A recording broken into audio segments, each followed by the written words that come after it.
दोस्तों, आप सभी तो जानते हैं महाभारत में हमें ज्ञान एवं धर्म से संबंधित कई बातों का ज्ञान होता है।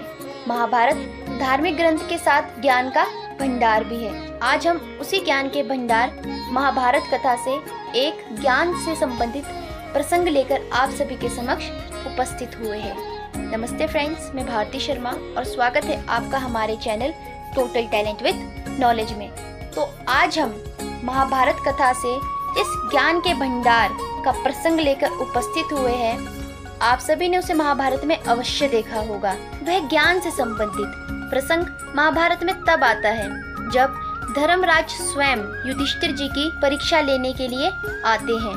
तो आइए बिना वक्त गवाए हम उस कथा के बारे में जानते हैं। जब 12 वर्ष का वनवास पूरा करने के बाद एक दिन पांडव वन में एक पेड़ के नीचे बैठे अज्ञातवास के बारे में विचार कर रहे थे। तब युधिष्ठिर नकुल से कहते हैं कि नकुल, प्यास से जीवा सूखी जा रही है, जरा पेड़ पे चढ़ के देखो आसपास कोई जलाशय तो नहीं है।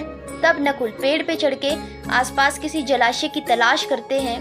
तब वे पेड़ से उतरकर युधिष्ठिर जी को कहते हैं कि जलाशय तो नहीं दिखा, किंतु जलाशय के आसपास उगने वाले पौधे दिखाई पड़ रहे हैं, तो आशा है कि वहाँ पे हमें कोई जलाशय अवश्य मिल जाए। तब युधिष्ठिर नकुल जी से कहते हैं कि जाओ और जलाशय की तलाश करो और हो सके तो हमारे लिए जल भी लेकर आना। तब नकुल जलाशय की तलाश में निकल जाते हैं। जब वे थोड़ी दूर चलते हैं तो उन्हें एक जलाशय दिखाई पड़ता है। वे उसका पानी पीने के लिए झुकते हैं। तब एक आकाशवाणी होती है कि तुम मेरे प्रश्नों का उत्तर दिए बिना इस जलाशय का पानी नहीं पी सकते हो। किंतु नकुल इस चेतावनी को अनसुना कर देते हैं और उस जलाशय का पानी पी लेते हैं। उस जलाशय का पानी पीते ही वह निष्प्राण होकर धरती पर गिर जाते हैं। जब काफी समय तक नकुल वापस नहीं आते, तब युधिष्ठिर जी चिंतावश सहदेव को भेजते हैं। सहदेव भी तालाब पे आते हैं और पानी पीने के लिए झुकते हैं। तब फिर से वही आकाशवाणी होती है कि तुम मेरी आज्ञा बिना इस तालाब का जल नहीं पी सकते। तुम्हें अगर इस तालाब का जल पीना है तो पहले तुम्हें मेरे प्रश्नों के उत्तर देने होंगे। किंतु सहदेव भी इस चेतावनी को अनसुना कर देते हैं और जलाशय का पानी पी लेते हैं। वे पानी पीते ही मूर्छित हो जाते हैं, निष्प्राण हो जाते हैं। जब कुछ समय तक सहदेव भी वापस नहीं आते, तब युधिष्ठिर जी चिंतावश अर्जुन को भेजते हैं। तब अर्जुन जैसे ही के पास पहुंचते हैं तो वह देखते हैं कि उनके दोनों भाई निष्प्राण भूमि पर पड़े हुए हैं।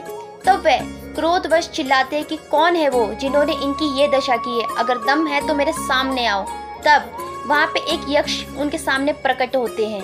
यक्ष अर्जुन से कहते हैं कि इन्होंने मेरी बिना आज्ञा के मेरे जलाशय का पानी पीने की चेष्टा की है। मैंने इन्हें चेतावनी दी थी कि यदि ये मेरे प्रश्नों के उत्तर दिए बिना इस जलाशय का पानी पीते हैं तो इनकी मृत्यु हो जाएगी। तब अर्जुन जी क्रोधवश कहते हैं कि पानी और हवा पे किसी का अधिकार नहीं होता, मैं ये सिद्ध करके दिखाऊंगा। मैं तुम्हारे प्रश्नों के उत्तर दिए बिना ही इस जलाशय का जल पीऊंगा भी और अपने साथ लेकर जाऊंगा भी।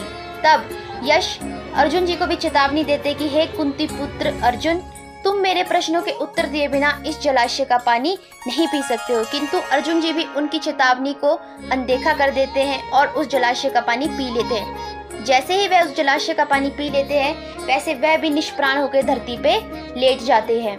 तब जब काफी समय तक अर्जुन जी भी वापस नहीं आते, तब युधिष्ठिर भीम जी को वहां भेजते हैं। जैसे ही भीम जी जलाशय के पास पहुंचते हैं, वे देखते हैं कि उनके तीनों भाई भूमि पर मृत पड़े हुए हैं।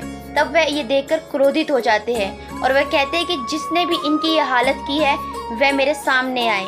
तब वही यक्ष उनके सामने दोबारा से प्रकट हो जाते हैं। वे कहते हैं कि इनकी ये दशा मैंने की है क्योंकि इन्होंने मेरे प्रश्नों के उत्तर दिए बिना मेरे तालाब का पानी पीने की चेष्टा की है। तब भीम जी कहते हैं कि तुमने ये अच्छा नहीं किया। अब पहले मैं तुम्हारे प्रश्नों के उत्तर दिए बिना तुम्हारे जलाशय का पानी भी पीऊंगा और तुम्हें मेरी भाइयों की ये दशा करने के लिए दंड भी दूंगा। तब वही यक्ष भीम जी को भी वही चेतावनी देते हैं कि यदि तुम मेरे प्रश्नों के उत्तर दिए बिना इस जलाशय का पानी पी लोगे तो तुम्हारी भी यही दशा हो जाएगी। किंतु भीम क्रोधवश उनकी चेतावनी को अनसुना कर देते हैं और उस जलाशय का पानी पी लेते हैं। जैसे ही वह उस जलाशय का पानी पीते हैं, वैसे ही वह भी निष्प्राण होकर भूमि पर लेट जाते हैं। जब युधिष्ठिर देखते हैं कि उनके चारों भाई अभी तक वापस नहीं आए हैं, तब वे चिंतावश पांचाली से कहते हैं कि मैं जाकर देख के आता हूँ, तुम मेरी यहीं प्रतीक्षा करना। तब युधिष्ठिर जी जलाशय के पास पहुँचते हैं। वो देखते हैं कि जलाशय के किनारे उनके चारों भाई निष्प्राण पड़े हुए हैं। तब वह उनके शरीर पर किसी घाव को देखते हैं, किंतु उनके शरीर पे कोई भी घाव नहीं होता, ना ही उनके शरीर पे कोई विष का निशान होता है। वह समझ जाते हैं कि अवश्य ही इस जलाशय के पानी में ही कुछ ऐसा है जिस वजह से मेरे भाइयों की ये दशा हुई है। तब वह भी जल पीने के लिए जलाशय में उतरते हैं। तब वही आकाशवाणी दोबारा होती है कि यदि तुमने मेरे प्रश्नों के उत्तर दिए बिना इस जलाशय का पानी पिया तो तुम्हारी भी यही दशा होगी जो तुम्हारे 4 भाइयों की हुई है। तब इस बात पे युधिष्ठिर कहते हैं कि हे भगवान, आप जो भी हैं कृपया कर मेरे सामने आए, आप अवश्य ही कोई दिव्य पुरुष है।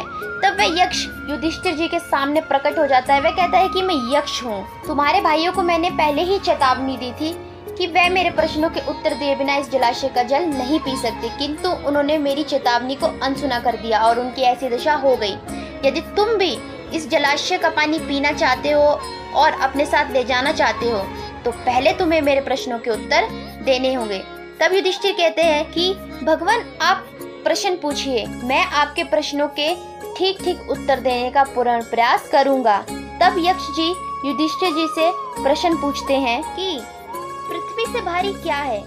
युधिष्ठिर जी कहते हैं कि पृथ्वी से भारी माँ है। इसके बाद यक्ष पूछते हैं कि आकाश से ऊंचा क्या है। धर्मराज युधिष्ठिर ने कहा पिता। यक्ष ने अगला सवाल किया कि वायु से तेज क्या चलता है। युधिष्ठिर जी ने कहा मन। यक्ष ने पूछा कि तिनकों से अधिक संख्या किसकी है। युधिष्ठिर ने कहा चिंता। उसके बाद यक्ष जी पूछते हैं धर्म, यश, स्वर्ग अथवा सुख का मुख्य स्थान क्या है। युधिष्ठिर जी जवाब देते हैं धर्म का मुख्य स्थान दक्षता है और यश का मुख्य स्थान दान, स्वर्ग का मुख्य स्थान सत्य है और सुख का मुख्य स्थान शील। यश पूछते हैं आलस्य क्या है। युधिष्ठिर जी जवाब देते हैं धर्म ना करना आलस्य है। फिर यक्ष जी पूछते हैं सुखी कौन है। युधिष्ठिर जी जवाब देते हैं जो ऋणी ना हो। यक्ष जी पूछते हैं सच्चा स्नान कौन सा है। युधिष्ठिर जी जवाब देते हैं जो मन का मैल धो दे। यक्ष जी पूछते हैं काजल से भी अधिक काला क्या है। युधिष्ठिर जी जवाब देते हैं कलंक। उसके पश्चात यक्ष जी पूछते हैं लोक में श्रेष्ठ धर्म क्या है। युधिष्ठिर जी जवाब देते हैं दया श्रेष्ठ धर्म है। उसके बाद यक्ष जी पूछते हैं किसको वश में रखने से शोक नहीं होता। युधिष्ठिर जी जवाब देते हैं मन को वश में रखने से शोक नहीं होता। यक्ष जी पूछते हैं दया क्या है। युधिष्ठिर जी जवाब देते हैं सबके सुख की इच्छा करना दया है। यक्ष जी पूछते हैं राष्ट्र की मृत्यु का कारण क्या होता है। युधिष्ठिर जी जवाब देते हैं अराजकता।